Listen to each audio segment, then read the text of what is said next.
राधे दोस्तों, जय श्री कृष्ण। तो आइए श्रवण करते हैं धर्मराज जी की कथा। किसी गांव में एक बुढ़िया रहती थी। वह बहुत नियम धर्म से व्रत रखा करती थी। एक दिन भगवान के घर से यमदूत उसे लेने आए और वह उनके साथ चल पड़ी। चलते चलते एक गहरी नदी आई तो यमदूत बोले कि माई, तुमने गोदान किया हुआ है या नहीं। बुढ़िया ने उनकी बात सुनकर मन में श्रद्धा से गाय का ध्यान किया तो वह उनके समक्ष आ गई और बुढ़िया उस गाय की पूंछ पकड़कर नदी पार कर गई। वह यमदूतों के साथ फिर आगे बढ़ी तो काले कुत्ते आ गए। यमदूत फिर बोले, कुत्तों को खाना दिया था। बुढ़िया ने मन में कुत्तों का ध्यान किया तो वे रास्ते से चले गए। अब बुढ़िया फिर से आगे बढ़ने लगी तो रास्ते में कौवे ने उसके सिर में चोंच मारनी शुरू कर दी। तो यमदूत बोले कि ब्राह्मण की बेटी के सिर में तेल लगाया था। बुढ़िया ने ब्राह्मण की बेटी का ध्यान किया तो कौवे ने चोंच मारनी बंद कर दी। कुछ आगे बढ़ने पर बुढ़िया के पैर में कांटे चुभने लगे तो यमदूत बोले कि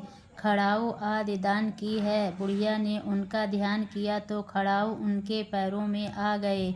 बुढ़िया फिर आगे बढ़ी तो चित्रगुप्त जी के यमराज से कहा कि आप किसे लेकर आए हो। यमराज जी बोले कि बुढ़िया ने दान पुण्य तो बहुत किए हैं लेकिन धर्मराज जी का कुछ नहीं किया, इसीलिए आगे द्वार इसके लिए बंद है। सारी बात सुनने के बाद बुढ़िया बोली कि आप मुझे सिर्फ 7 दिन के लिए वापस धरती पर भेज दो।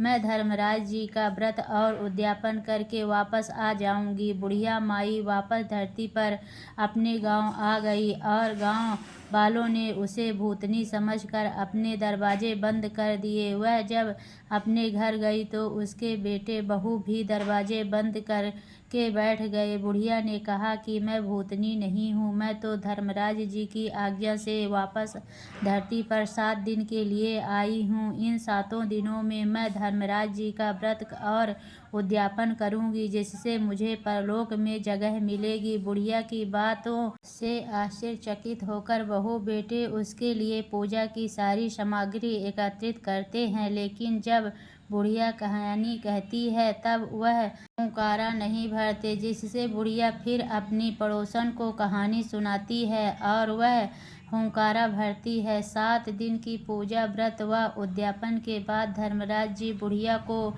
लेने के लिए विमान भेजते हैं। स्वर्ग का विमान देख उसके बहू बेटों के साथ सारे गांव वाले भी स्वर्ग जाने को तैयार हो गए। बुढ़िया ने कहा कि तुम कहाँ तैयार हो रहे हो, मेरी कहानी तो केवल पड़ोसन ने सुनी है, इसीलिए वही साथ जाएगी। सारे गांव वाले बुढ़िया से धर्मराज जी की कहानी सुनने का आग्रह करते हैं। तब बुढ़िया उन्हें कहानी सुना देती है। कहानी सुनने के बाद सारे ग्रामवासी विमान में बैठकर स्वर्ग जाते हैं तो धर्मराज जी कहते हैं, मैंने तो विमान केवल बुढ़िया को लाने भेजा था। बुढ़िया माई कहती है कि हे धर्मराज, मैंने जो भी पुण्य किए हैं उसमें से आधा भाग आप गांव वालों को दे दो। इस तरह से धर्मराज ने ग्रामवासियों को भी स्वर्ग में जगह दे दी। हे धर्मराज महाराज, जैसे आपने बुढ़िया के साथ सभी